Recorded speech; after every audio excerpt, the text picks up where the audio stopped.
जनाब स्पीकर साहब, 2 फरवरी को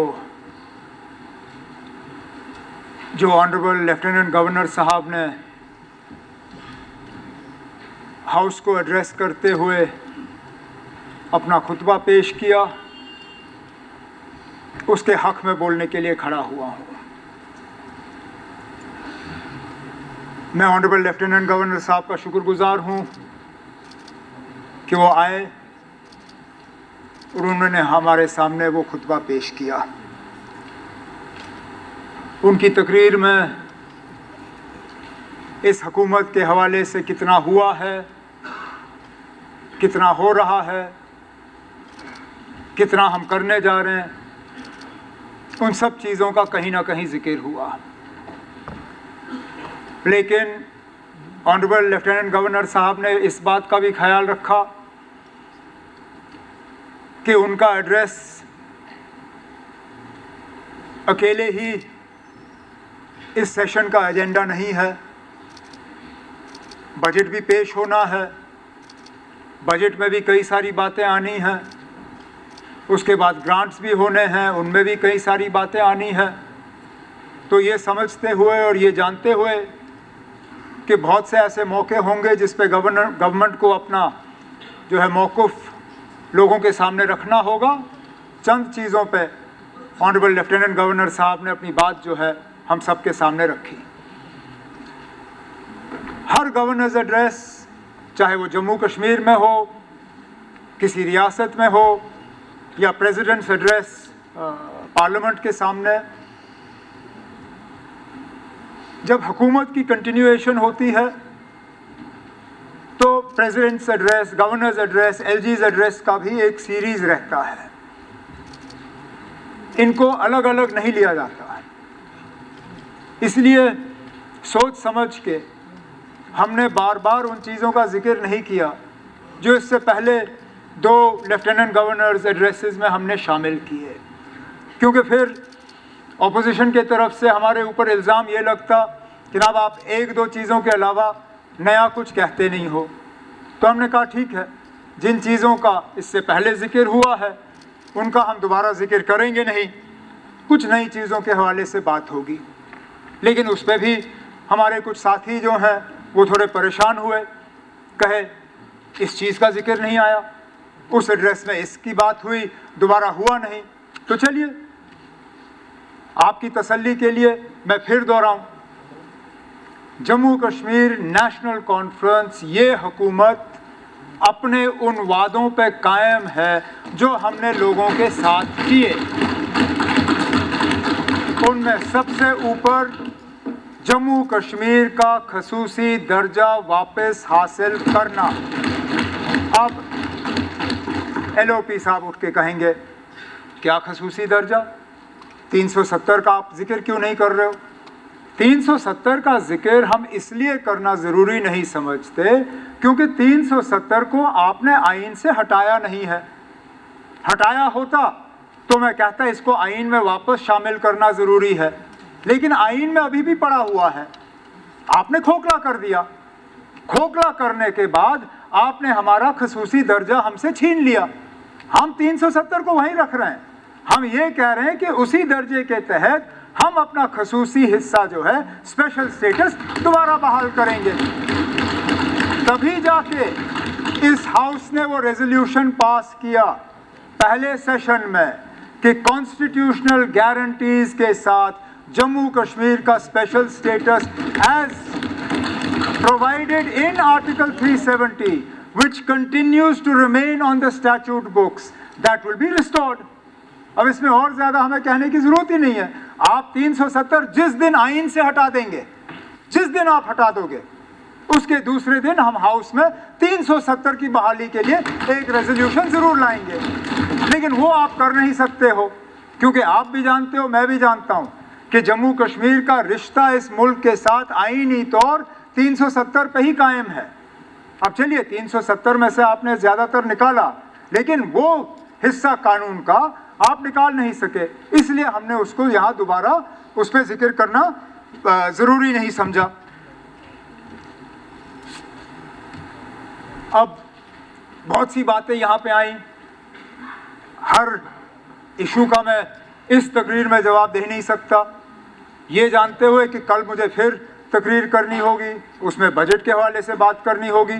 तो जिन चीज़ों का मैं यहाँ जवाब दे सकता हूँ दे दूँगा, बाकियों का इस सेशन के दौरान जो है आपको जवाब मिलता रहेगा। स्पीकर साहब, गुज़श्ता साल जम्मू कश्मीर के लिए आसान नहीं था। जिस माहौल में पिछले साल ऑनरेबल एलजी साहब ने अपना खुतबा पेश किया, जिस जम्मू कश्मीर में हमने उसके हवाले से बहस की, बजट पास किया, जो हमारे इरादे थे जम्मू कश्मीर के लिए, कहीं ना कहीं मई के महीने पे उन सब पे पानी फिरा। चाहे पहलगाम के उस अफसोसनाक हमले के दौरान, उसके बाद जब दोनों मुल्क जंग की सूरत पे एक दूसरे का मुकाबला कर रहे थे, उसके बाद गर्मियों के महीनों में चाहे रामबन के क्लाउड बर्स्ट से शुरुआत हुई, फिर उसके बाद सितंबर अक्टूबर में पूरे जम्मू और कश्मीर के काफ़ी सारे इलाकों में सैलाब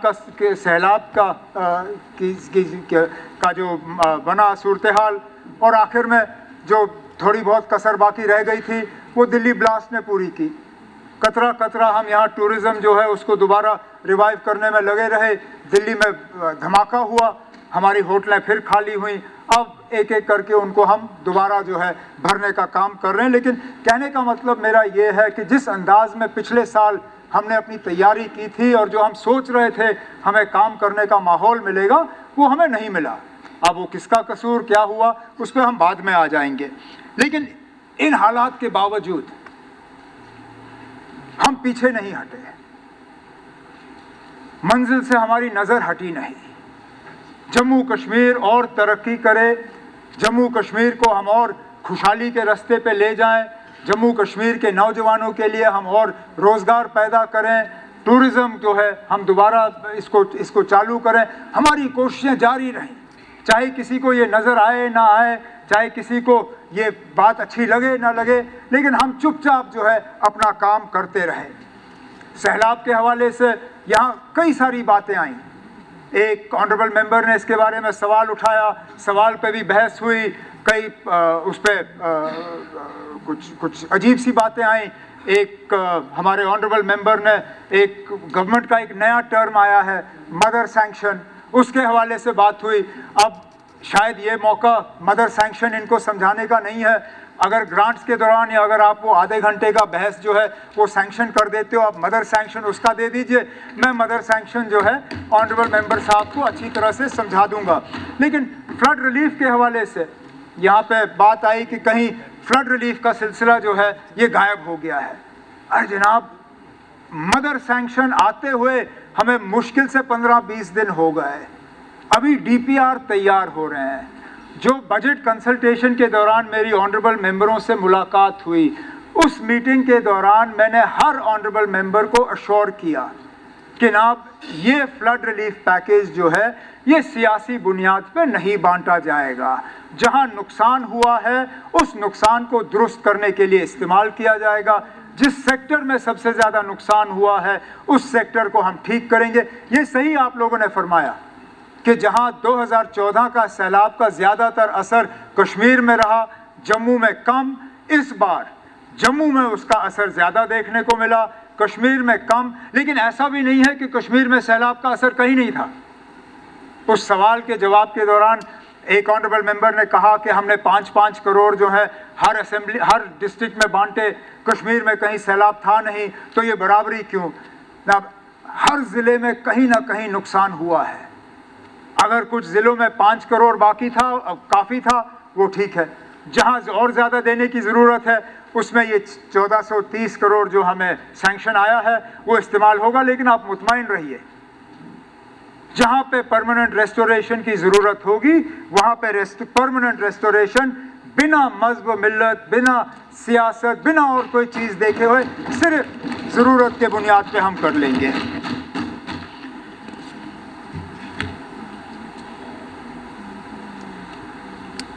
स्पीकर साहब, कहीं ना कहीं मुझे लगता है कि हमें इस बहस का नाम बदल देना चाहिए, क्योंकि है तो इसका नाम discussion on the address of the honourable lieutenant governor, पर बनता है ये discussion on the manifesto of the Jammu Kashmir national conference. बस यही, वहां से ऑनरेबल मेंबर उठते हैं, अगर उनके पास एलजी साहब का एड्रेस है तो बड़ी बात है, लेकिन मैनिफेस्टो सबके पास है, मैनिफेस्टो हर कोई उठाता है। एलजी साहब के खुतबे पे बात कम और नेशनल कॉन्फ्रेंस के मैनिफेस्टो पे बात ज़्यादा। अब तो मैं कान पकड़ता हूँ, मैं कहता हूँ अब अगले इलेक्शन पे मुझे मैनिफेस्टो चाहिए ही नहीं। मैं तो आज यार ये हाल देख के मैं तो अपनी किस्मत पे रो रहा हूँ।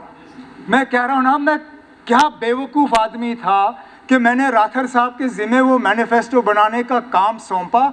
इससे अच्छा बिना मैनिफेस्टो के हम इलेक्शन लड़ते, कम से कम एलजी के खुतबे पे ही बहस होती। लेकिन हमारा मैनिफेस्टो ही आप लोगों को इतना प्यारा है कि उसके बिना ये सेशन मुमकिन ही नहीं है। तो मैं क्यों ना फिर हम ऑनरेबल एलजी साहब का वक्त ही ना ज़ाया करें, उनको आने की ज़रूरत ही नहीं है। हम उनकी तकरीर को पढ़ा हुआ तसव्वुर करें और अपना बहस जो है मैनिफेस्टो से ही शुरू करते हैं अगले साल, क्योंकि बात वहीं पे आनी है। अब चलिए, आप हमारी बातों पे हमें याद दिला देते हो, ठीक है ना, हम उसी पे आ जाते हैं। कोई हुकूमत अपने किए हुए वादे पहले साल में पूरी नहीं करती, बुनियाद डाली जाती है, उसकी तैयारी होती है, शुरुआत होती है। कुछ ऐसे वादे कुछ हुकूमतों ने किए हैं जो अभी तक भी पूरे नहीं हुए। हमें तो 1.5 साल हुआ, कुछ हुकूमतों, मैं 1.5 कंसेशन के साथ 1.5 मान लेता हूँ, सवा छोड़ दीजिए, 1.5 ही चलिए। कुछ हुकूमतों को तो 10-12 साल हो गए। हम आज भी अपने स्मार्टफोन पे अपने बैंक अकाउंट के डिटेल्स मांग के ढूंढते ना, वो 15 लाख रुपए अगर आ गए होंगे तो हम उन 15 लाख का इस्तेमाल कर लेंगे। वो अब नहीं आए, ना आने हैं, नहीं ना आने हैं ना। चलिए वो हमारी अपनी बात में छोड़ दीजिए।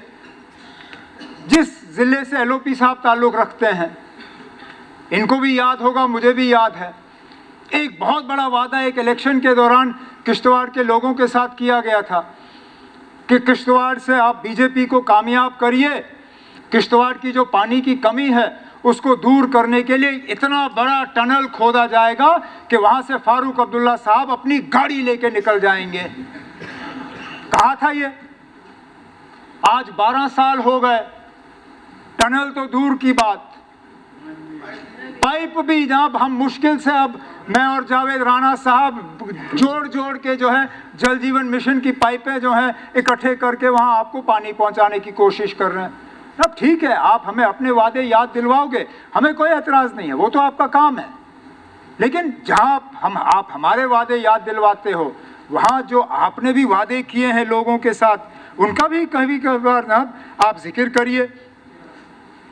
अब 200 यूनिट बिजली, जितने आप परेशान हैं 200 यूनिट बिजली को लेके, उससे कहीं गुना ज़्यादा हम हैं। क्योंकि अगर मैं ये दे नहीं पाया, मैं जानता हूं ना, ये क्रेडिबिलिटी का सवाल बन जाता है। अब हमने लोगों से ये कहा था कि हम आपको 200 यूनिट मुफ्त बिजली जो है वो पहुंचाने का काम करेंगे। मैंने लोगों से ये नहीं कहा था कि वो बिजली जो है वो मैं कोयले से पैदा करूंगा, या मैं वो बिजली पानी से पैदा करूंगा, या मैं वो बिजली हवा के विंडमिल से इस्तेमाल ले आऊंगा।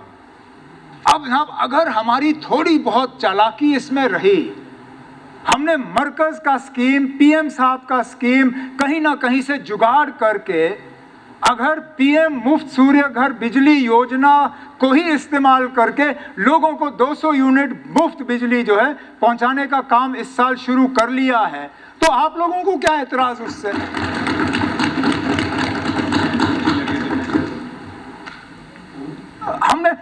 मैंने कभी ये नहीं कहा था कि मैं नए प्रोजेक्ट्स लगाऊंगा, मैंने कहा मैं बिजली दे दूंगा। अब बिजली देने के कई तरीके हैं। अब अगर मैं छत पे ही पैनल लगा दूं और उसका बिल मैं मरकजी हुकूमत को दे दूं, तो अगर इसमें अक्लमंदी नहीं है तो क्या है? अब जो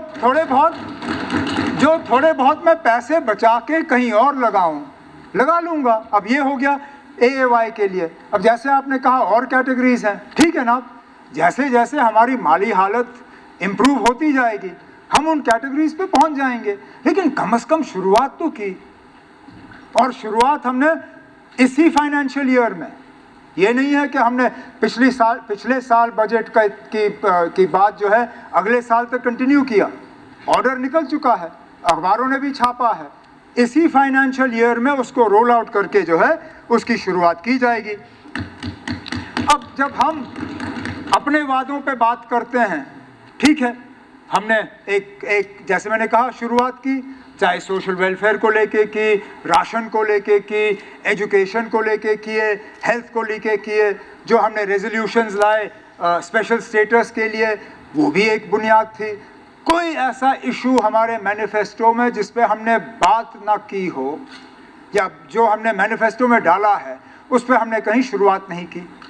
अब हर साल हम आपको, क्योंकि जैसे मैंने कहा हर गवर्नर ऑनरेबल LG साहब के एड्रेस के बाद हमारे मैनिफेस्टो पे ही डिस्कशन होना है, अच्छी बात है, हम भी किसी कंफ्यूजन में नहीं रहेंगे, ताकि 5 साल जब मुकम्मल होंगे, चाहे हम करना चाहते हो या ना हो, आप हमें इतना मजबूर करोगे कि मुझे लगता है 110% हमारा मैनिफेस्टो जो है कंप्लीट होके ही हम लोगों के पास चले जाएंगे।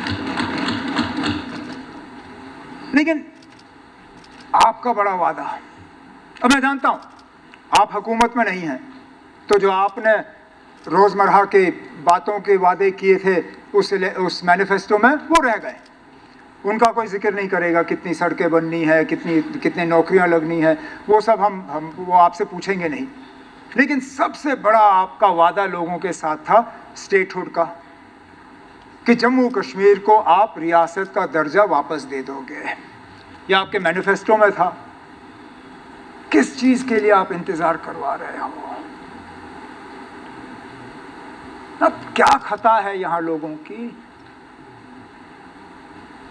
पार्लियामेंट के इलेक्शन के लिए आपने कहा लोगों से हिस्सा लो, स्टेटहुड वापस मिलेगा, लोग निकले जोक बकजोक, वोट दिए, वो इलेक्शन हुआ, फिर असेंबली के इलेक्शन। आपने लोगों से कहा कि 3 stage process, delimitation, election, statehood. लोगों ने असेंबली इलेक्शन में हिस्सा लिया, चाहे यहां वोट दिए, वहां दिए, यहां दिए, लेकिन दिए।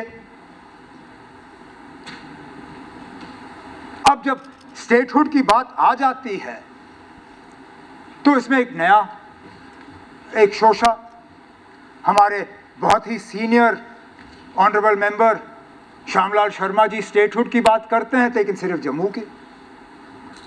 और वो कह नहीं सकते कि उन्होंने ये कहा नहीं, क्योंकि हम सब ने वीडियो देखे, जिस गूगल का LOP साहब ने जिक्र किया वो सबके फ़ोन पे गूगल है।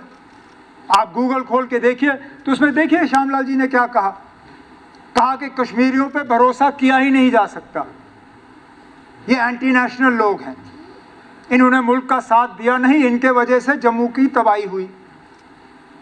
कहा कि JK बैंक में ज़्यादा पैसा जो है वो जम्मू का है, और भी बहुत सी बातें की, और कहा इस बुनियाद पे जम्मू जो है वो कश्मीर से अलग किया जाना चाहिए। ना, हम स्टेटहुड की बात कर रहे हैं पूरे जम्मू कश्मीर के लिए, आप लोग जम्मू कश्मीर को अलग बांटने की बात करते हो, जम्मू के स्टेटहुड की बात करते हो, कश्मीर को आपने छोड़ ही दिया। लेकिन ये कहना कि कश्मीरियों पे भरोसा नहीं किया जा सकता, मैं कहता हूँ स्पीकर साहब ये बहुत ही अफसोस की बात है। क्या कमी बाकी रखी कश्मीर के लोगों ने? ठीक है ना, अब कुछ लोग गलत रास्ते पे चले, कहीं ना कहीं वो उस बात की सजा काट रहे हैं, लेकिन आम कश्मीरी कहां ना अमन के खिलाफ रहा, आम कश्मीरी ने कहां मुल्क के खिलाफ जो है आंदोलन किया। हालात खराब रहे, वो मजबूर रहे। लेकिन पिछले साल जब पहलगाम का वाकया हुआ, क्या वो आम कश्मीरी नहीं थे जिन्होंने बाहर आके कहा कि ये हमारे नाम में नहीं? क्या वो कश्मीर का नौजवान नहीं था जो टूरिस्ट को बचाने के लिए अपनी जान खो गया? आदिल पहलगाम का ही। मैं कितने बहादुर जम्मू कश्मीर पुलिस के जवानों के, अफसरों के नाम लूं जो इस मुल्क के खातिर कुर्बान हुए। और ये आज की बात नहीं है, 47 से लेके आज तक स्पीकर साहब, हमलावर खबरदार, हम कश्मीरी हैं तैयार। तब ना आप और मैं पैदा नहीं हुए थे जब कश्मीर में यह नारा बुलंद हुआ था। उनके पास बंदूकें नहीं थी, नकली बंदूकें बनाई दुश्मन को दिखाने के लिए।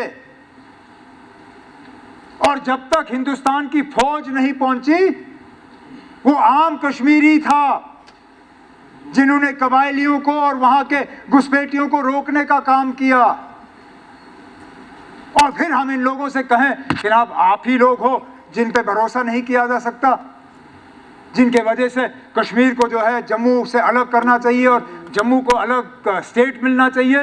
ये नहायत ही अफसोस की बात है ना, और ऐसी बातें नहीं की जानी चाहिए। लेकिन होश करें ना, जो आप मांगते हो क्या वो आप लेने के लिए भी तैयार हो? लद्दाख का हाल देखिए ना आप, लद्दाख ने भी बड़े धूमधाम से यूटी मांगा था। जिस शख्स ने 5 अगस्त 2019 को शायद सबसे ज्यादा मिठाइयां बांटी, आज वो जोधपुर में आप सबका मेहमान बैठा हुआ है। हर लद्दाख के फंक्शन में उस बेचारे को सामने खड़ा किया जाता था। हर ऑफिशियल फंक्शन में अगर और किसी का जिक्र होता था या नहीं होता था, उस शख्स का होता था। हर फ्लैग होइस्टिंग पे वो लद्दाख के सिंबल के तौर पे इस्तेमाल किए जाते थे। आज वो शख्स जोधपुर के जेल में सड़ रहा है और उसके बारे में कहा जा रहा है कि वो नौजवान, लद्दाख के नौजवानों को वो क्या है, बांग्लादेश और नेपाल के पैटर्न पे उकसाने का काम कर रहे थे। ये हमने लद्दाख का हाल किया हुआ है। कहीं ऐसा ना हो ना, आप जो जम्मू को कश्मीर से अलग करने की बात कर रहे हैं, उनका भी यही इरादा है कि जम्मू का भी वो हाल करें जो लद्दाख का हाल किया उन्होंने। अब स्टेटहुड को जोड़ के आज एक नई बात सामने आई है ऑनरेबल LOP साहब की तरफ से कि स्टेटहुड हमें मिल जाएगा तब जब मोदी जी मुतमईन होंगे कि यहां गोलियां नहीं चलेंगी। यही कहा उन्होंने, ठीक? जो पिछले साल गोलियां चली, बम फटे, हमारे बेगुनाह टूरिस्ट मारे गए, वो किसका कसूर ना? वो किसका फेलियर? क्योंकि अगर आप हमें कहते हो कि हम जैसे लोगों पे भरोसा नहीं किया जा सकता जम्मू कश्मीर को ठीक तरह से चलाने का, ठीक है, हम नाकाबिल लोग हैं, हम नहीं चला सकते। पिछले साल क्या काबिलियत की सबूत दिखाई आप लोगों ने? बताएं ना, हमारे दौर में कभी इस तरह टूरिस्टों को बेरहमी से मारा गया क्या? कभी भी? छोड़िए हमारे 6 साल, आपके 3 साल, 90 से लेके 96 तक भी इस तरह टूरिस्टों को जमा करके बेरहमी से नहीं मारा गया ना।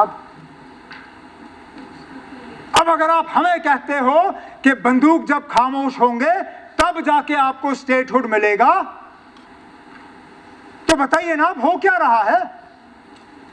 और इसके लिए मैं किसका गिरबान पकड़ूं? जिन इलाकों को हमने अपनी हुकूमत में बड़ी मुश्किल से मिलिटेंसी से खाली करवाया, उनमें अगर आज दोबारा इनकाउंटर हो रहे, उधमपुर में 3 दिन पहले आप लोग तो अपने आप को शाबाशियां दे रहे थे। एक ऑनरेबल मेंबर उठ के वो क्या कहा उन्होंने, अटेंशन क्या कहते हैं उसको, point of information. Sir, point of information, हमारे बहादुर सैनिकों ने जैश या लश्कर या कोई उनके मारे, बड़ा अच्छा किया। मैंने उसी वक्त डिप्टी CM साहब से पूछा, मैंने कहा वो तो ठीक है, लेकिन आए कहां से? उधमपुर पहुंचे कैसे? क्या रहे थे वो वहां पे?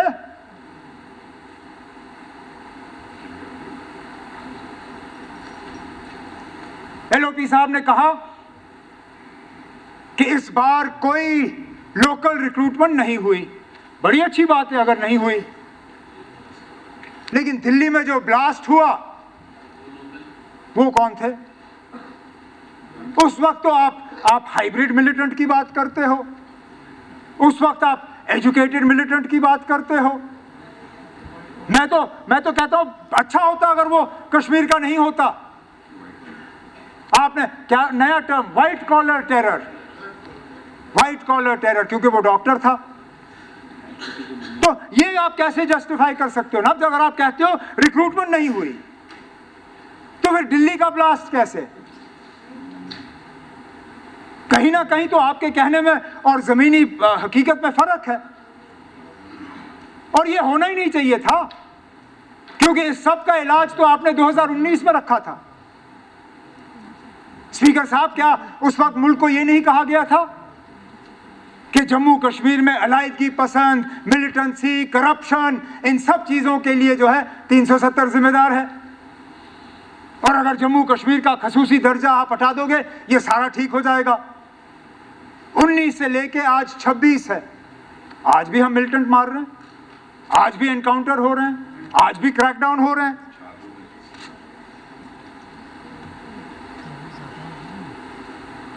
यहां मेरे दोस्तों को जम्मू की डिस्क्रिमिनेशन की बात बीच बीच में याद आ जाती है। जब इनके पास और कुछ रहता नहीं है लोगों को बेचने के लिए, तो जम्मू के डिस्क्रिमिनेशन की बात होती है। ये जम्मू की डिस्क्रिमिनेशन की बात आपको जब दरबार मूव बंद हुआ और उसको बड़ा चढ़ा के यूनियन बजट का एक हिस्सा बनाया गया, मैंने वो तकरीर पढ़ी जिसमें बड़े फख्र से कहा गया था यूनियन बजट में कि नाउ द दरबार move in Jammu and Kashmir is part of its history. उस वक्त ये आवाज कहां गई थी आपकी? जो लोग ज्यादा जम्मू को जानते भी नहीं हैं, उन लोगों तक मुझे कहा कि पिछले साल के बाजारों में और इस साल के बाजारों में जमीन आसमान का फर्क। आज जम्मू के बाजारों में एक चहल है, एक नई एक जिंदगी, एक रोशनी आई है, एक रौनक है। दुकानें भरी हुई हैं, होटलें भरे हुए हैं, कारोबार चल रहा है। जम्मू के साथ सबसे बड़ी अगर नाइंसाफी हुई है पिछले कई सालों में, जम्मू के साथ अगर सबसे बड़ा धोखा हुआ है पिछले सालों में, वो जम्मू के दरबार मूव को कैंसिल करने का धोखा, जिसको इस हुकूमत ने दुरुस्त करके जम्मू को वापस ठीक किया।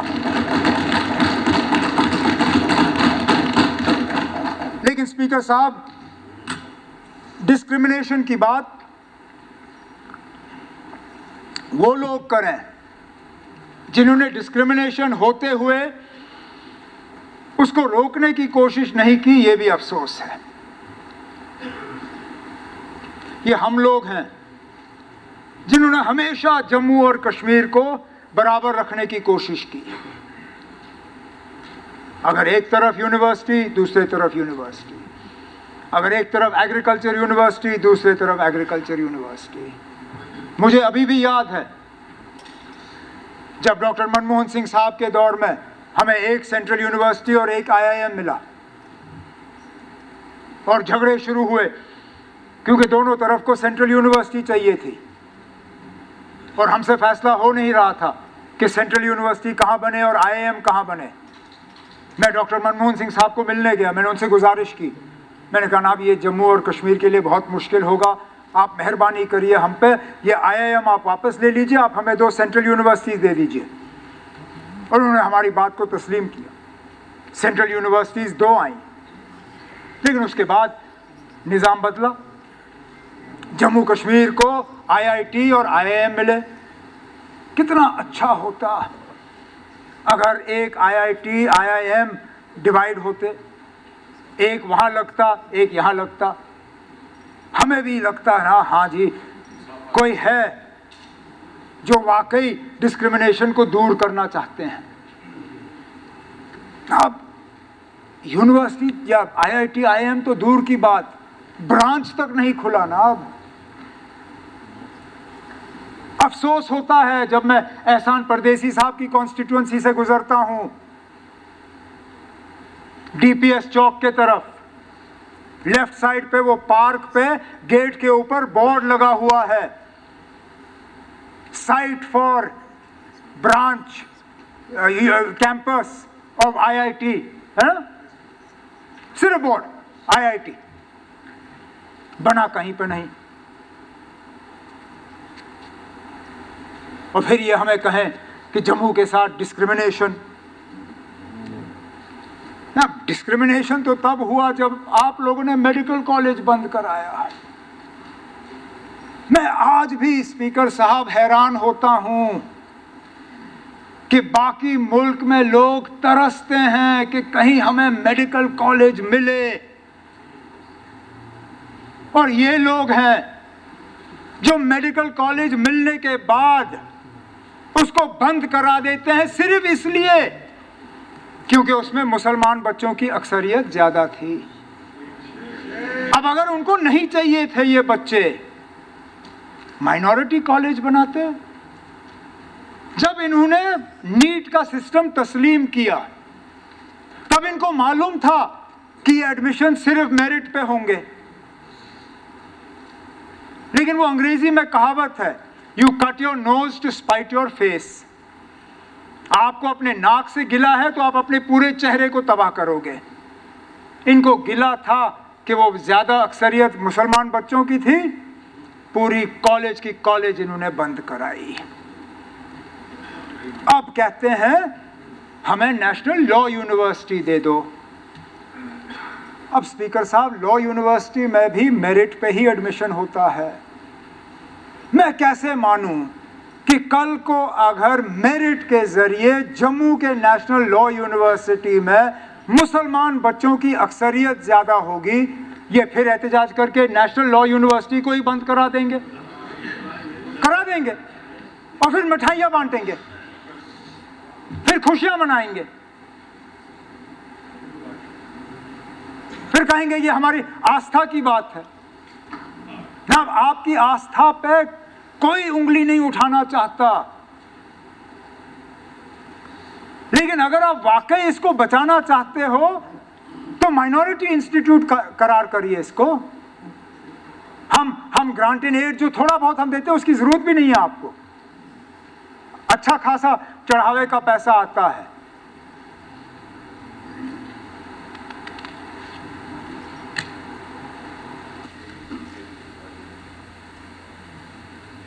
मेरी एक ऑनरेबल LOP साहब और इनके साथियों से एक गुजारिश है, क्योंकि मुझे याद है इन्होंने कहा कि इन्होंने मिठाइयाँ नहीं बांटी, खुशी नहीं मनाई, लेकिन मेडिकल कॉलेज के एडमिशन के खिलाफ पहला डेलीगेशन जो ऑनरेबल लेफ्टिनेंट गवर्नर साहब को गया वो आप लोगों का ही गया था। उसके बाद आपने मिठाइयाँ बांटी या नहीं बांटी, इशू आपने बनाया, इसका हल भी मैं आपको दे देता हूँ। लेकिन मैं बच्चों को मजहब के तराजू में नहीं तोलता। मेरे लिए स्टूडेंट मुसलमान हो, हिंदू हो, सिख हो, ईसाई हो, बौद्ध हो, सारे बराबर हैं। अब इस मेडिकल कॉलेज पे जो मैंने पढ़ा है, पूरी जानकारी है नहीं, शायद कोई 300 करोड़ का इन्वेस्टमेंट लगा है। ये जाया नहीं होना चाहिए। मेहरबानी करके आप इस मेडिकल कॉलेज को माइनॉरिटी स्टेटस दिलवाइए। नहीं पढ़ेंगे हमारे मुस्लिम बच्चे, हमें कोई एतराज नहीं, हम इनको कहीं और एडजस्ट कर देंगे, जैसे हमने I didn't disturb you, please let me speak. आप माइनॉरिटी कॉलेज करार करिए, क्योंकि मुझे इस बात से गर्ज है कि हमारे आने वाले जो हमारी नस्ल है उनको मौके जो हैं वो मिलते रहें, डॉक्टर पैदा हों, क्योंकि डॉक्टर जो है वो मजहब के बुनियाद पे इलाज नहीं करता। मैंने आज तक जम्मू कश्मीर में एक भी डॉक्टर ऐसा नहीं देखा है जो मजहब के बुनियाद पे इलाज देता हो। तो ठीक है, इस मेडिकल कॉलेज में अक्सरियत हिंदू बच्चों की होगी, लेकिन बनेंगे डॉक्टर, बनेंगे जम्मू कश्मीर के डॉक्टर, सर्विस करेंगे किश्तवाड़ में, डोडा में, जम्मू में, कठुआ में, श्रीनगर में, कुपवारे में, बड़गाम में, गांदरबल में, कहीं पे भी करें। ये मेरी मोतबाना आप सबों से गुजारिश है, माइनॉरिटी स्टेटस करार करके इस मेडिकल कॉलेज को दोबारा शुरू करिए, ताकि आपके चॉइस के मुताबिक इसमें स्टूडेंट्स आएँ, वो डॉक्टर बने और वो डॉक्टर बनने के बाद यहाँ जम्मू कश्मीर के लोगों की खिदमत करें। ये मेहरबानी करके मेरी गुजारिश आप ले लीजिए।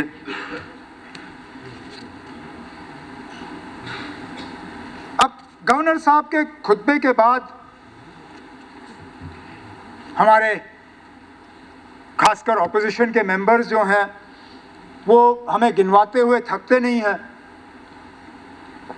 कि जनाब ये सब तो मोदी जी की देन है,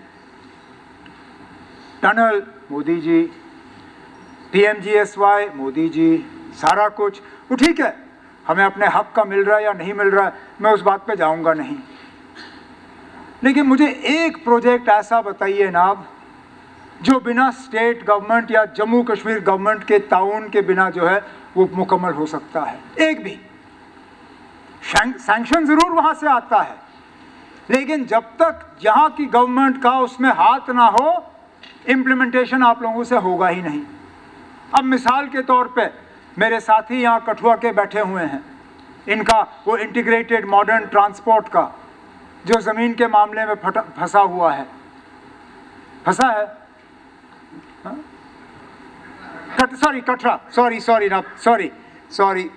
कटरा ज़मीन के मामले में फंसा हुआ है।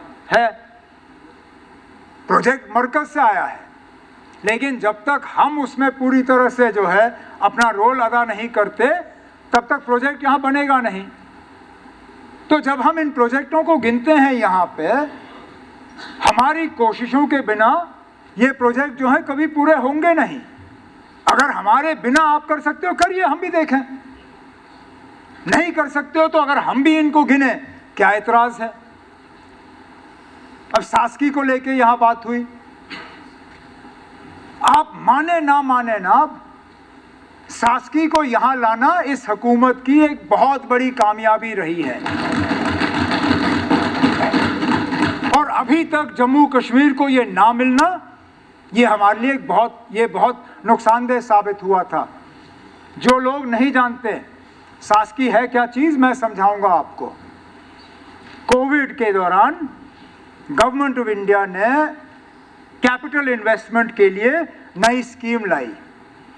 ये कहा कि आप मर्जी के मुताबिक पैसा हमसे मांगिए, 50 साल बिना इंटरेस्ट के ये हम आपको कर्जे के तौर पे देंगे, कोई इंटरेस्ट नहीं चढ़ेगा, और 50 साल के बाद जो है आपको इसको वापस देना होगा। लेकिन नाम क्या रखा इसका? Special assistance for states for capital investment, SASCI, states. जैसे ही नाम में स्टेट का जिक्र हुआ, जम्मू कश्मीर को दायरे से बाहर रखा। अच्छा, जब मैं दिल्ली की मीटिंगों में बैठूं और मैं बाकी रियासतों से सैसकी कोई 5,000 करोड़, कोई 6,000 करोड़, मैंने अपने अफसरों से पूछा, मैंने कहा अब हमारा, कहा ना हम इसमें कहीं है नहीं। मैंने कहा क्यों? कहा ना क्योंकि we are UT, the scheme is only for states. मैंने कहा ये तो फिर हमारे साथ धोखा है। मैंने गवर्नमेंट ऑफ इंडिया से कहा ना हमारी क्या खता है, हमें भी दे दीजिए। और ये कोविड के वक्त से शुरू हुआ। कोविड कब हुआ था स्पीकर साहब? 21 में। 21 में अगर स्कीम शुरू हुआ, आज 26 है, मतलब 5 साल।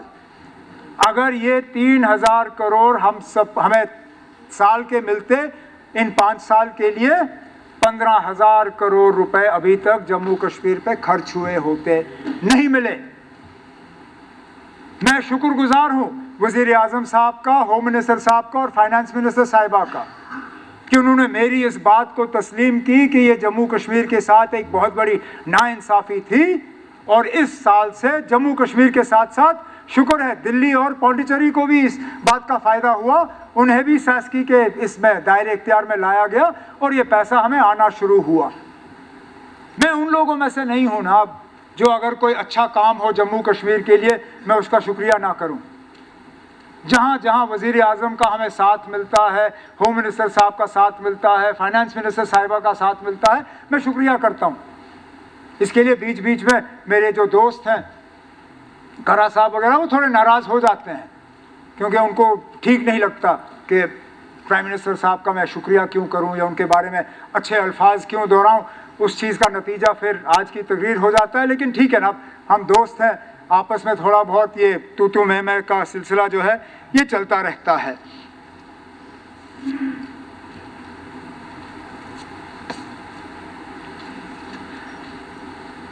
लेकिन हम स्पीकर साहब जो प्रोजेक्ट लाते हैं वो हम सिर्फ और सिर्फ जम्मू कश्मीर की बेहतरी के लिए इस्तेमाल करते हैं। ऑनरेबल LOP साहब ने बड़ी जोरदार तकरीर की यहाँ पे, ख़त्म करने के बाद सलाथिया साहब ने भी उनका पीठ ठपठपाया, श्यामलाल शर्मा जी ने भी पीठ ठपठपाया, बहुत अफसर अच्छा।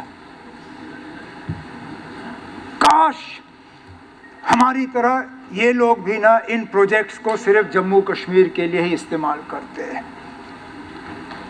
किश्तवाड़ के पावर प्रोजेक्ट्स का जो इन लोगों ने हाल किया, आज वो कंपनियां छोड़ने की सूरत में आए हुए हैं,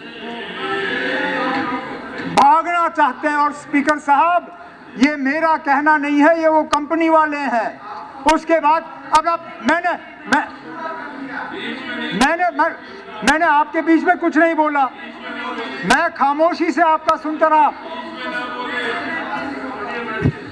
सुनील जी 3 दिन से खामोशी से मैं सुनता रहा, वो मेरा कलेजा है ना। एक भी ऑनरेबल मेंबर की बात पे मैंने टोका टोकी नहीं की। हालांकि सुनील शर्मा अपने सतीश शर्मा साहब की तरह मैं भी चाह रहा था कि नीचे से स्प्रिंग लगे तो मैं भी उछल कूद करूं और मैं भी बीच में थोड़ा टोका टोकी करूं, लेकिन टोका टोकी करने के बजाय मेरी कोशिश रही कि मैं चुप करूं। लेकिन अब ये मेरा कहना नहीं है, कंपनियों ने कहा कि हमें इतना सताया जा रहा है वहां पे, मुलाजमत के मामले में, ठेकों के मामले में, गाड़ी किसकी लगे ना लगे, ये पार्टी और मजहब, इन 2 चीजों के अलावा और कोई चीज देखा नहीं जा रहा है। प्रोजेक्ट हम लाते हैं और उनका गलत इस्तेमाल कोई और करे, और फिर हमें यहाँ गुड गवर्नेंस की वो लोग सबक देना शुरू करें। स्पीकर साहब ये थोड़ा बहुत जो है इसमें थोड़ा सा एक हमें फर्क सा लगता है।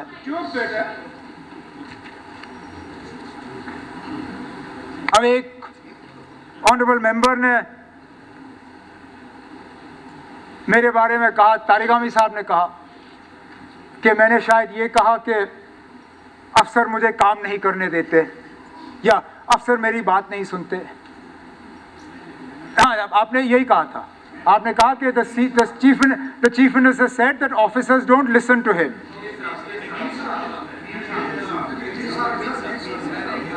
मीर साहब ने कहा, अच्छा sorry, I thought you said it, okay sorry, my apologies.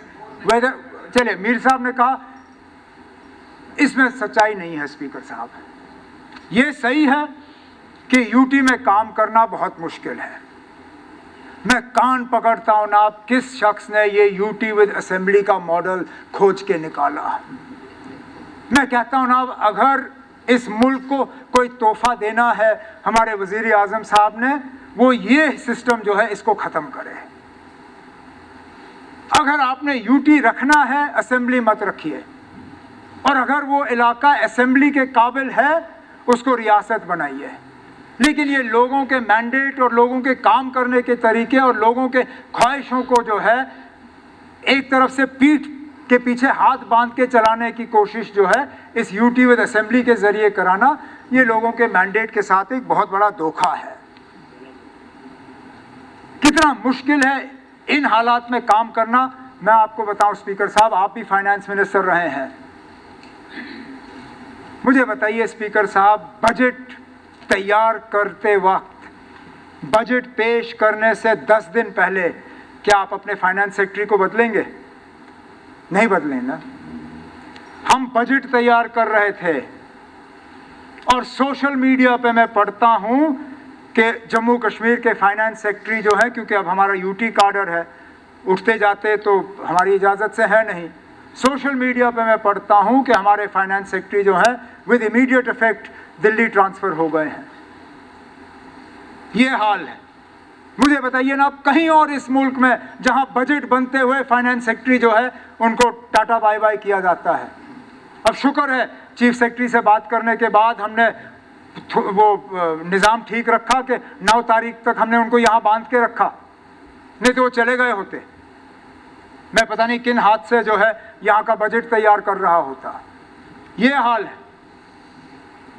सबसे अहम पोस्ट एडमिनिस्ट्रेशन में एक माना जाता है रेजिडेंट कमिश्नर दिल्ली, क्योंकि रेजिडेंट कमिश्नर का काम होता है एक तालमेल बनाना मरकज़ की हुकूमत के साथ, प्रोजेक्ट्स को फॉलो करना, वहाँ से मंजूरियाँ दिलवाना, लिएज़ोन का काम। हमारे रेजिडेंट कमिश्नर का पोस्ट एडिशनल चार्ज जम्मू के डिविजनल कमिश्नर को दिया हुआ है। अब डिविजनल कमिश्नर जम्मू दिल्ली का रेजिडेंट कमीशन क्या संभालेगा? आप लोग जब दिल्ली जाते हो और चाणक्यपुरी के हालात पे जो है अपने माथे को दीवार पे ठोकते हो, नतीजा तो यही है। इसलिए मैं कहता हूं ना, अब ये यूटी विद असेंबली जितनी जल्दी हम इसको आइन से दफा करें उतना ही इस मुल्क के लिए जो है ये सब फायदेमंद होगा। लेकिन तब तक बिजनेस रूल्स हमारे ठीक हों, उसका सिलसिला चल रहा है। वक्त लगा क्योंकि एक है पेचीदा मसला है, it's not simple, it's complicated, but मुझे पूरा भरोसा है कि आने वाले चंद दिनों में ये बिजनेस रूल्स हमारे ठीक हो जाएंगे और कम से कम जब तक हमें पूरा स्टेटहुड नहीं मिलता, क्योंकि ये बिजनेस रूल्स की कंफ्यूजन में ही हमारी कई सारी चीज़ें फंस जाती हैं। अब रिजर्वेशंस को लेके कई ऑनरेबल मेंबर्स ने यहाँ खदशात जाहिर किए। पहली बात ये, जब तक नेशनल कॉन्फ्रेंस ने रिजर्वेशन के मामले को अपने मैनिफेस्टो में नहीं लाया, तब तक रिजर्वेशन के मामले पे कोई बात ही नहीं कर रहा था। आज जो लोग रिजर्वेशन को लेके हमदर्दी की बात करते हैं, मुझे अच्छी तरह से याद है, इनके ज़बानों पे ताले लगे थे। पार्लियामेंट इलेक्शन के दौरान टीडीपी के लोगों से कहा गया था कि आप लोग रिजर्वेशन के मामले पे कोई बात नहीं करोगे। क्यों? क्योंकि उस वक्त उनके सदर जो हैं वो इलेक्शन लड़ रही थी, उनको रजौरी पुंछ से वोट चाहिए थे, रिजर्वेशन का मामला वो छेड़ना नहीं चाहते थे, तो इसको इन्होंने दबा दिया। हुकूमत आई, अब इसको ये एक इशू बनाना चाहते हैं। हमने अपने तरफ से जो हम कर सकते थे हमने किया, हमने अपना वादा पूरा किया। हमने लोगों से कहा था कि हम 6 महीने के अंदर अंदर अपनी कैबिनेट की सब कमेटी की रिपोर्ट जो है मुकम्मल करके उसको कर लेंगे। हुआ बिल्कुल 6 महीने के अंदर अंदर। जिस कैबिनेट सब कमेटी की निगरानी सकीना यत्तू साहिबा कर रही थी, उन्होंने अपना रिपोर्ट पेश किया, उस रिपोर्ट को गवर्नमेंट को भेज दिया गया, उन्होंने उसको एग्जामिन किया, एग्जामिन करने के बाद उसका कैबिनेट नोट बना, कैबिनेट नोट बनने के बाद काउंसिल ऑफ मिनिस्टर्स ने उस पर बहस की, उसको अप्रूव किया, लेफ्टिनेंट गवर्नर साहब के पास भेजा। हमने अपना काम पूरा किया। अब लेफ्टिनेंट गवर्नर साहब ने उसको आगे होम मिनिस्ट्री को भेजा है फॉर फर्दर रेफरेंस। अब जो लोग हमारे पीछे पड़े हुए हैं, रिजर्वेशन रिजर्वेशन रिजर्वेशन, जो मेरे घर के बाहर एहतजाज करते हुए बड़ा फख्र महसूस कर रहे थे, से कहिए ना आप ज़रा जाएं honourable home minister government of India के घर के बाहर, ज़रा एक नारा मार के मुझे दिखाएं, मैं भी मानूंगा ना ये बड़े दमदार लोग हैं, बड़ी हिम्मत रखने वाले लोग हैं। चलिए और कुछ नहीं तो परसों होम मिनिस्टर साहब आ रहे हैं, उनसे टाइम ले लीजिए ना। अच्छा सॉरी, आज शाम को आ रहे हैं, परसों उनकी मीटिंग है। ज़रा एक मेमोरेंडम लेके ही आप होम मिनिस्टर साहब से मिल लीजिए और उनसे कहिए कि रिजर्वेशन का जो केस आपको रेफर कर दिया गया है वो निकाल लीजिए। हमें पकड़ना बहुत आसान है, हमें कसूरवार ठहराना बहुत आसान है, हमने अपना काम कर लिया है। अब अपने चेले चांटों से जो है सोशल मीडिया पे हमें ही ताने देने की कोशिश की जाती है कि बताओ आपने क्या किया, आपने क्या किया। हम जितना कर सकते थे हमने किया। अब गवर्नमेंट ऑफ इंडिया के पास मामला है, शायद अगर हम यूटी नहीं होते, स्टेट होते, वो नौबत नहीं आती, लेकिन आ गई नौबत।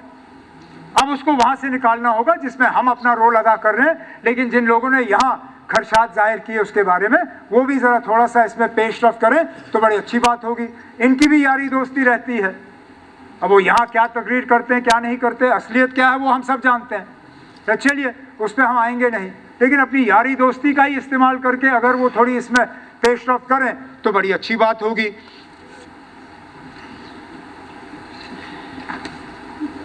प्री बजट कंसल्टेशंस के हवाले से यहाँ ऑनरेबल मेंबर्स ने जिक्र किया। कुछों ने तो ये कहा कि मैंने उन्हें बुलाया, उनसे बात की, अच्छा किया, उनसे प्रायोरिटीज़ मांगी, लेकिन कुछ नहीं हुआ।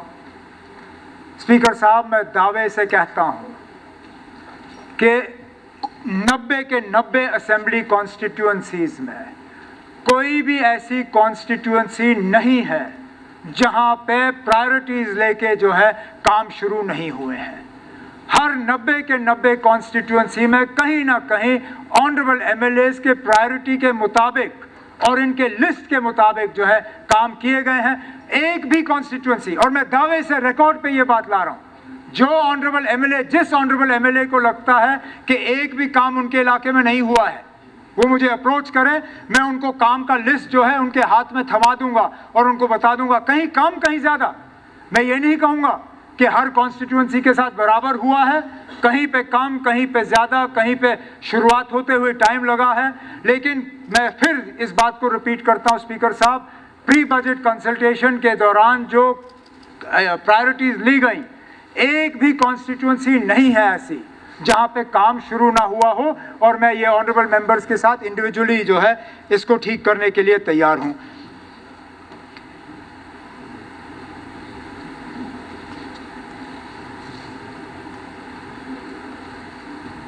स्पीकर साहब, आप मुझे बहुत लंबे अरसे से जानते हैं, मेरे साथी भी ये जानते हैं कि मैं ज़्यादा ड्रामा और इन चीज़ों में यकीन नहीं रखता। कुछ हद तक अगर कहें तो थोड़ा सा मुंह फट ही हूँ, जो है कह देता हूँ, जो नहीं है नहीं कहता हूँ।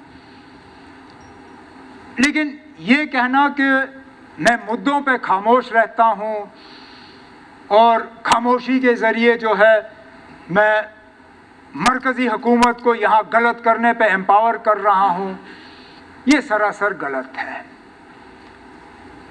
मुझे बताएं कौन सा ऐसा इशू है जिस पे मैंने, मेरी हुकूमत ने, मेरे साथियों ने या मेरी पार्टी ने खामोशी इख्तियार किया। कोई भी ऐसा इशू नहीं है, बिल्कुल नहीं। चाहे वो जम्मू कश्मीर के बाहर जो कैदी जेलों में बंद हैं उनको लेके, उनकी वापसी के लिए, चाहे पार्लियामेंट के अंदर मेरे मेंबरों ने बात की, असेंबली में बात की, पब्लिकली हमने बात की, प्राइवेटली जो मैंने बात की वो मैं दोहरा नहीं सकता हूँ, प्रोप्राइटी इस बात की इजाज़त नहीं देती। लेकिन कोई ऐसा इशू नहीं है यहाँ के लोगों के जज्बातों के मुतल्लिक जिसका हमने कहीं ना कहीं उसका इलाज खोजने की कोशिश ना की हो। जैसे मैंने कहा कैदियों के मुतल्लिक जो अखबार वालों को बीच बीच में तंग किया जाता है उसके बारे में मैंने हमेशा कहा है कि जमहूरियत की बात अगर हम करें और उसके बाद अखबार वालों को तंग करना शुरू करें तो वो जमहूरियत है ही नहीं। आखिरकार अगर हम कहते हैं कि press is the fourth pillar, तो फोर्थ पिलर को जिंदा रखना ये जमहूरियत की एक बहुत बड़ी जिम्मेदारी है। और मैं बार बार कहता हूं कि एक जर्नलिस्ट को एक लेजिटिमेट स्टोरी लिखने पे तंग करना जो है दैट इज़ नॉट डेमोक्रेसी। अब अगर पुलिस के जरिए मस्जिद के इमामों की सर्वे की जा रही है, पहले तो करना नहीं चाहिए, क्या ज़रूरत पड़ी कि आप मस्जिदों में इमामों का सर्वे कर रहे हो। अगर आप कर रहे हो तो उसको एक्सप्लेन करिए, जो उसके बारे में लिखे उसको अगर आप थाने में बुला के उनके सवाल करना शुरू करो तो उससे ये लगता है कि आप जो कदम उठा रहे हो आपको अपने कदम पे भरोसा नहीं है, कि पुलिस इस चीज़ को समझा नहीं सकती क्योंकि समझा नहीं सकते तो मैसेंजर को मारना शुरू करो। अरे एक जर्नलिस्ट बेचारे ने सिर्फ ये लिखा था कि सड़क पे बर्फ है, बर्फ हटाने का काम टाइम पे नहीं हो रहा है, उसको तक बुला के जो है 6 घंटे थाने में पूछताछ की गई। लेकिन मैं फिर कहता हूं स्पीकर साहब, कोई ऐसा इशू नहीं है जिस पे मैं, मेरे साथी, मेरी हुकूमत जो है खामोश रहे हैं। इसी तरह जो जम्मू कश्मीर के लोग, खासकर कश्मीरियों को बाकी मुल्क में जो है कुछ जगहों में तंग किया जाता है, प्राइवेटली जितनी बातें मैंने की हों पब्लिकली इस चीज को रोकने के लिए, north zone chief ministers conference में तमाम नॉर्थ जोन के चीफ मिनिस्टर से, वहां होम मिनिस्टर साहब बैठे थे, होम सेक्रेटरी तमाम थे। उस मीटिंग में मैंने कहा आप अगर आपको किसी पे शक है आप हमसे पूछ लीजिए ये कौन है, लेकिन ये जो इनको मारने का सिलसिला चल रहा है इसको रोक दीजिए, इससे दूरियां बढ़ेंगी, इससे फासले बढ़ेंगे, इससे नजदीकी नहीं आएगी। और उन सबों ने मुझे अश्योर किया है कि उस चीज को नहीं होने देंगे। अब आज रात को होम मिनिस्टर साहब आ रहे हैं, मेरी जो उनसे मुलाकात होगी इन चीजों पे दोबारा इन चीज को रिएटरेट किया जाएगा। तब अगर 1 मिनट के लिए हम माने कि हम खामोश हैं, मैं तो कहता हूं कभी कभी खामोशी उस चीज से बेहतर है बजाय जो इन्होंने किया कि बहस के दौरान जब यहां अमरनाथ लैंड राउट चल रहा था, जब कश्मीरियों को जलील करने की कोशिश की जा रही थी, जब पूरी दुनिया और पार्लियामेंट में 2 अल्फाज इनको बोलने थे ताकि कम से कम हमारे ऊपर जो हमारे साथ जो गुस्सा था, जो नाराजगी थी, जो गलतफहमियां थी, उनको दूर किया जाए, उस वक्त खड़े होके क्या बोला, मैं क्या बोलूं यार, और बैठ गए। चलिए नहीं बोला गया, ठीक है।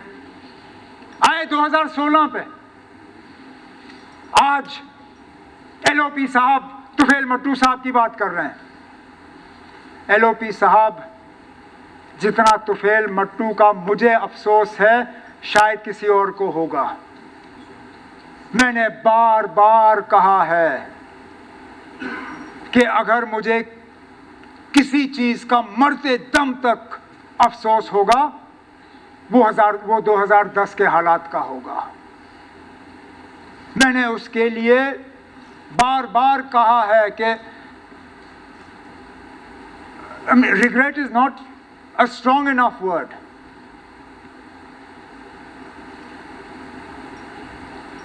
मैंने कभी ना उसको दबाने की कोशिश की, ना छुपाने की कोशिश की, हमदर्दी जताने की कोशिश की। लेकिन 2016, क्योंकि इनको हमारे पैलेट गन तो याद आए, अपने नहीं याद आए। 2016 में जब आप लोगों की हुकूमत थी, मिलके काम कर रहे थे,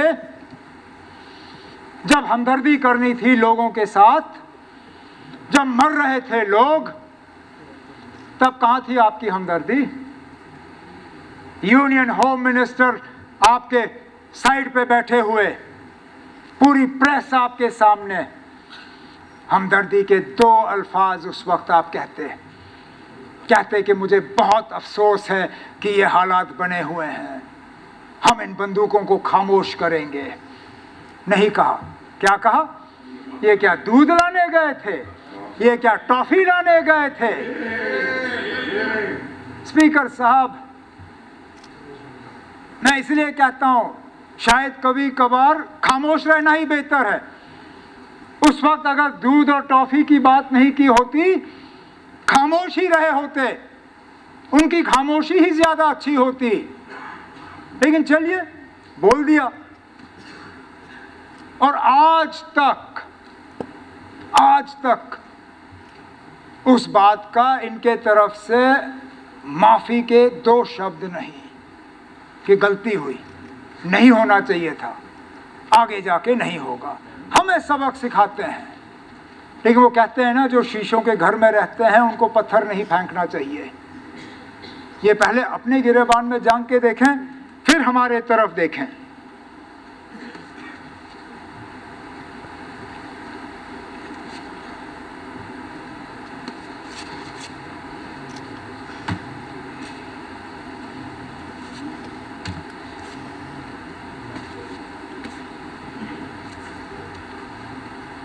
मैं स्पीकर साहब आपका ज़्यादा और वक्त नहीं लूँगा, 2-3 चीज़ें और।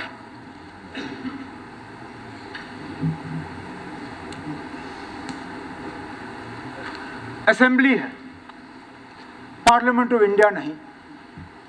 ये शायद हमारे साथी एलओपी साहब ने ये बात की, सही बात है।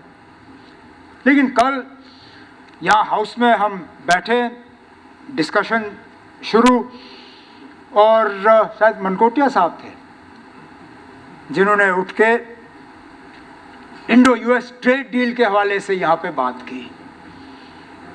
हाँ, मनकोटिया साहब ने किया ना? हाँ, अब हमें अमेरिका पहुंचाया ना, तूफान।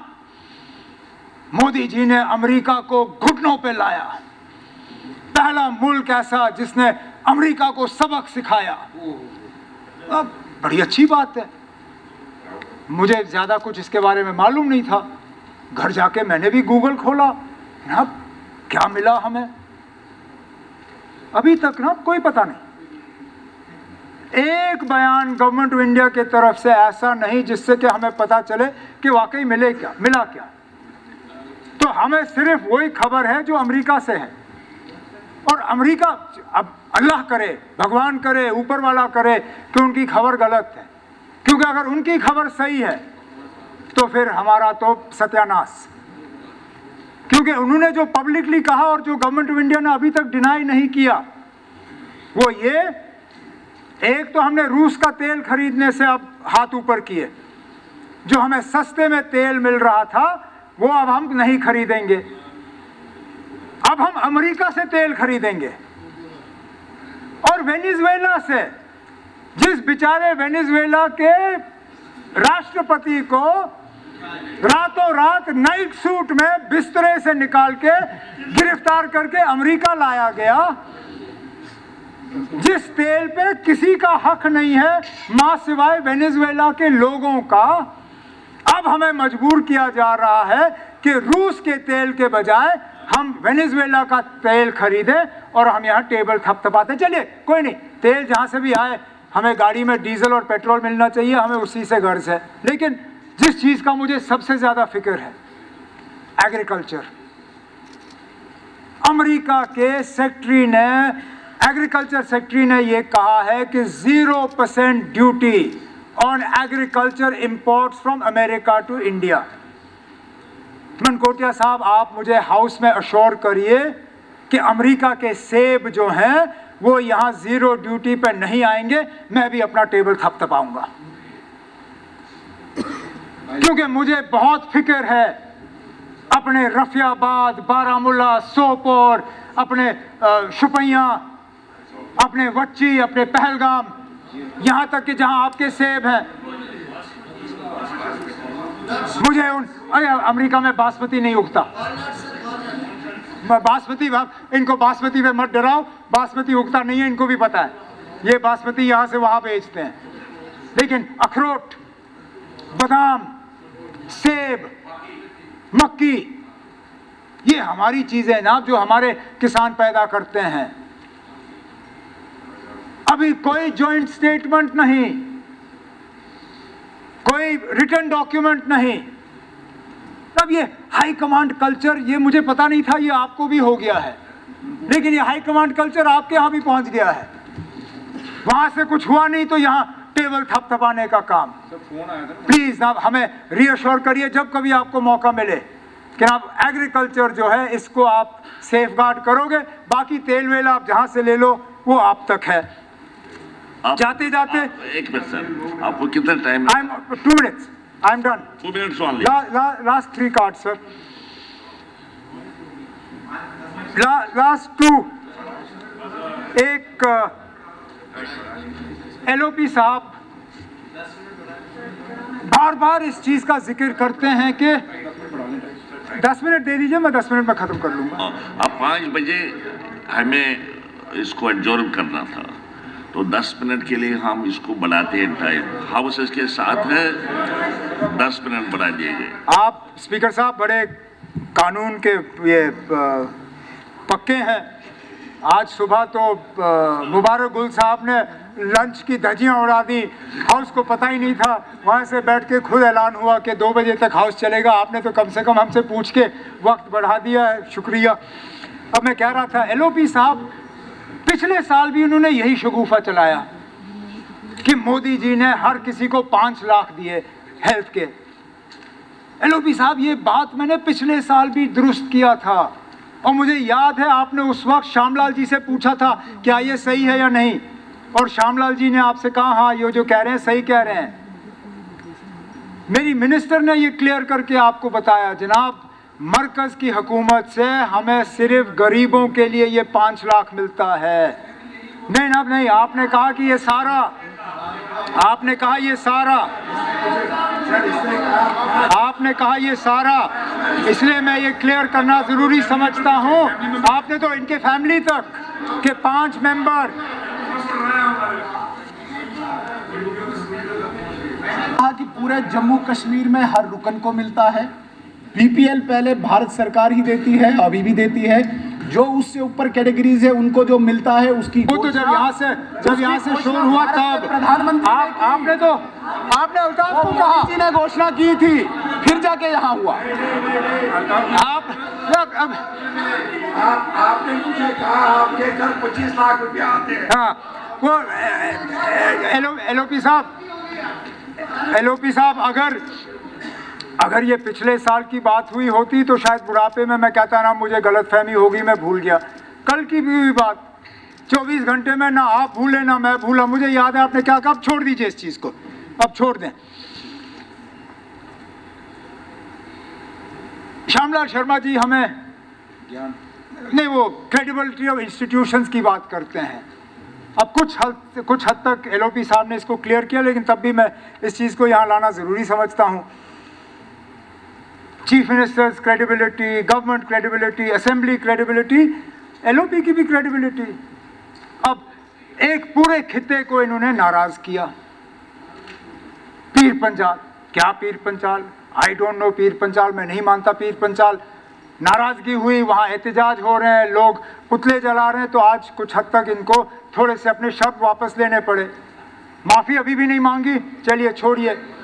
लेकिन मुझे ये बताया ना, क्रेडिबिलिटी की जब बात आ जाती है, हमें कहा जाता है कि हमें वही बात यहाँ करनी चाहिए जो हम वहाँ करते हैं। आप भी वही करिए ना अब, क्योंकि ये आपको शोभा नहीं देती कि यहाँ जम्मू में बैठ के आप व्हाट पीर पंजाल, कौन पीर पंजाल, क्या पीर पंजाल। और जब आप पीर पंजाल जाते हो तो वहाँ जो बड़ा बोर्ड लगा है आई लव पीर पंजाल, उसके सामने आप तस्वीर छपवा के सोशल मीडिया पर डाल देते हो। अगर नहीं ना उस वक्त प्यार करना सीखो, प्यार करना सीखो। वो देखिए ना, अगर यही है तो जो आपने वहाँ आई लव पीर पंजाल की बात की, अगर यूनिवर्सिटी के मामले में तो इन्होंने क्या खता की ना, इन्होंने इलाके के लिए यूनिवर्सिटी मांगी, मिलनी है नहीं मिलनी है वो दूसरी बात है। आपने उस वक्त अगर ये कहा होता कि आई लव पीर पंजाल, अगर पीर पंजाल को भी यूनिवर्सिटी मिल जाती है मैं उसका स्वागत करूंगा, अच्छी बात होती। नहीं किया, चलिए छोड़िए। थोड़ी सी क्रेडिबिलिटी के सवाल से मैंने ये बात की। आखिर में स्पीकर साहब, और मैं इस बात पे अपनी तकरीर ख़त्म करूंगा, यहाँ टोटल इंटीग्रेशन के हवाले से मेरे मित्र जसरोटिया साहब ने तकरीर की कि हमने जम्मू कश्मीर को टोटली इस मुल्क के साथ इंटीग्रेट किया है। जसरोटिया साहब, इंटीग्रेशन तकरीरों से नहीं होगी, इंटीग्रेशन स्कीमों से नहीं होगी, इंटीग्रेशन गिरफ्तारियों से नहीं होगी, इंटीग्रेशन पीएसए और इन चीज़ों से नहीं होगी, इंटीग्रेशन दिलों से होगी। आप दिलों से, आप दिल से हमें इंटीग्रेट करिए, आप दिल से हमें कबूल करिए, आप दिल से मानिए कि हम आपके हैं, आप हमारे हैं, तभी इंटीग्रेशन होगी। उस इंटीग्रेशन का ख्वाब आप भी देखते हो, उस इंटीग्रेशन का ख्वाब हम भी देखते हैं। इसी बात पे स्पीकर साहब, मैं एक बार फिर ऑनरेबल एलजी साहब के खुतबे का उनका शुक्रिया करते हुए आपका शुक्रिया करता हूँ। बहुत बहुत शुक्रिया। Thank you very much, thank you. आप जनाब, नहीं एक इस तरह से नहीं, जनाबी वज़ीर आला की तकरीर के बाद मैं ये बताना चाहता हूं कि इस शुक्रिया की तहरीक पर इस सिलसिले में जनाब मोहम्मद यूसुफ तारिगामी, जनाब बलवंत सिंह मनकोटिया और जनाब सजाद गनी लोन की जानिब से तरामीम पेश हुई, जिनके बारे में ऐवान में पहले ही बात हो चुकी है। इनको जो बात करनी थी वो उन्होंने कर दी है उसके बारे में। आप मुझे बताइए, पहले मैं तारिगामी साहब से पूछना चाहता हूँ, क्या आप अपनी तरमीम को वापस लेना चाहते हैं? बारे में और स्कीम वर्कर्स के बारे में था, शायद बहुत अहम मुद्दे थे जिन पर इन्होंने बात की। तो बजट पर करेंगे। मैं स्पीकर साहब, जैसे मैंने अपनी तकरीर में कहा, कुछ चीजों का बजट के हवाले से बात होगी, ये बजट में बात आ वो ठीक है। तो ये तारिगामी साहब अपनी तरामीम वापस लेना चाहते, क्या हाउस उनको इजाजत देता है? तरामीम को वापस लिया हुआ तस्वर किया जाता है। अब जनाब मनकोटिया साहब अपनी तरामीम स्पीकर सर, मैंने 7 पॉइंट थे जिसमें एक 6 थे मेरे विधानसभा से, चूंकि शासकीय जैसे प्रोजेक्ट में एक भी प्रोजेक्ट अभी तक मेरे एरिया का नहीं है, तो उसके लिहाजे से मैंने लिखे थे, लंबे चौड़े में पढ़ूंगा नहीं। लेकिन एक जो है हमारा नेशनल लॉ यूनिवर्सिटी का, तो 2018 में जो हमारा एक्ट बना उसमें सेक्शन 3 में प्रोविज़न है कि आप जम्मू कश्मीर के अंदर 2 यूनिवर्सिटीज़ खोल सकते हो। तो मैं एश्योरेंस चाहता हूँ आप देखो सीएम साहब से। मैं नहीं कहता हूँ अभी, नहीं, बस ठीक है। मैं नहीं कहता कि अभी, लेकिन एश्योरेंस चाहता हूँ कि आने वाले समय में national law university Jammu doesn't mean Jammu. आप मत करो ना, मुझे बात करने दो। आप मुझे की बात कर रहा हूँ, मैं जम्मू संभाग की बात कर रहा हूँ। जम्मू संभाग में कहीं भी हो, लेकिन जम्मू संभाग में नेशनल लॉ यूनिवर्सिटी होनी चाहिए, ये मेरी डिमांड है। आप सुनिए मेरी बात। आज इस इशू को बातें नहीं, इस इशू को चीफ मिनिस्टर साहब ने अपनी जवाबी तकरीर में डील नहीं किया। जाहिर है ये होने वाला है, क्योंकि यहाँ पे या तो बिल आएगा, अभी मैंने बिल देखा नहीं है यहाँ आया नहीं आया, मगर बजट सेशन अभी बाकी है। जब ये बात यहाँ ज़ेर बहस आएगी उस वक्त आप वजह तौर पर इशू को रेज कर सकते हैं। इस वक्त तरमीम को वापस लेना चाहते हैं आप? अगर यहाँ एश्योरेंस दे देंगे तो वापस लूंगा, नहीं देंगे तो मैं प्रेस करूंगा।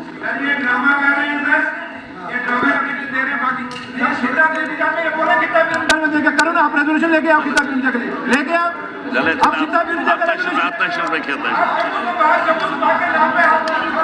अच्छा रखिए, आप बैठे।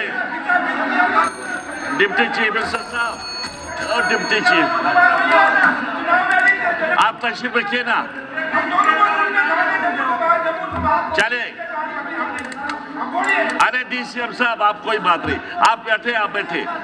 एजाज साहब इनकी और मेरे दरमियान बात हो रही है, आप तो बैठो, आप बैठो ना। मनकोटिया साहब लड़ाई की जरूरत नहीं है, मनोजिया साहब लड़ाई की जरूरत है, आप तशरीफ रखिए। अच्छा, मैं आप हाउस से नहीं, मैं हाउस से एक सवाल पूछूंगा। आप मुझे बताइए, मनकोटिया जी ने जो तरमीम यहाँ पेश की जिसको ये प्रेस करना चाहते हैं, इस तरमीम के हक में जो हाँ कहना चाहते हैं वो हाँ कहें, जो इसके खिलाफ है इसलिए तरमीम नामंजूर हो गई। अच्छा, इसके साथ ही सजाद साहब, ये जम्मू मतलब 10 जिलों की बात कर रहा हूँ। कोई बात कोई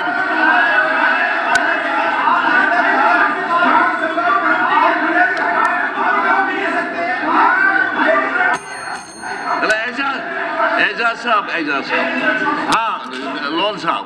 ऑनरेबल स्पीकर सर, मैं जो पहली तरमीम मैंने जो पेश की थी, वो जो अटैक्स बाहर हों, मेरा ये है कि हम भी आंसरेबल होते हैं।